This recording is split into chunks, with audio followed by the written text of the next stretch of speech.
I'm Dan McQuade. I'm Dom Cosentino. Welcome to Emergency Football Show Weekly. Mark it.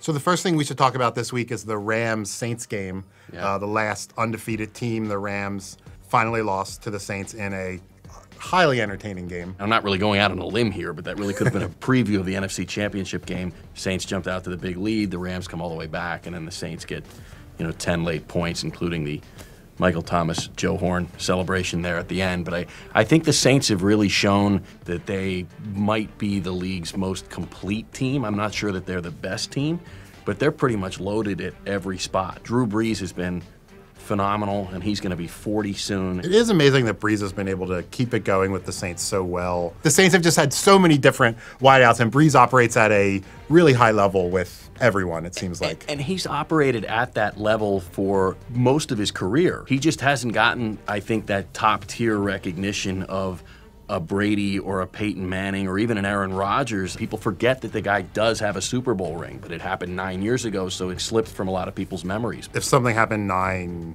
years ago, it might as well have not happened at all. So. Right, yeah.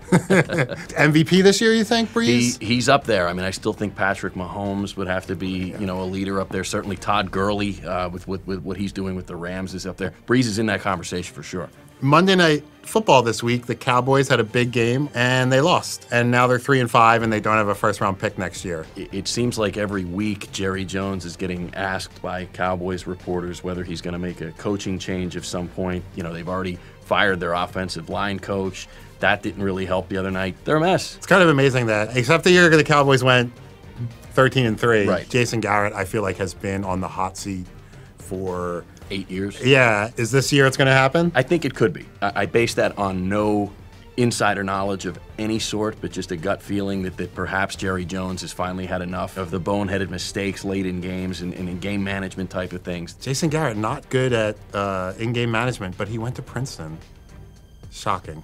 So it is week 10 of the NFL season, and Le'Veon Bell is still sitting at home or somewhere? Somewhere. He's not in Pittsburgh. So what is the deal with him? When does he need to report by, and will we see him? Because he still has the Steelers franchise tagged him, he has to report by Tuesday after this weekend's games at 4 p.m., or he can't play at all this season. And that would essentially mean that he's going to forfeit the entirety of the $14.5 million franchise tag tender that the Steelers offered to him. He certainly took a risk in sitting out like he has by taking a chance that perhaps the Steelers would see how much they needed him. But the Steelers have gotten some really good production out of James Conner. He's backed himself into a corner in a sense because his replacement, who's making $600,000 a year, is putting up the kind of production that the Steelers were hoping to get out of him at a cost of $14.5 million. If he were to show by Tuesday, they would certainly find a way to work him into the offense. I just wonder how they would end up doing it.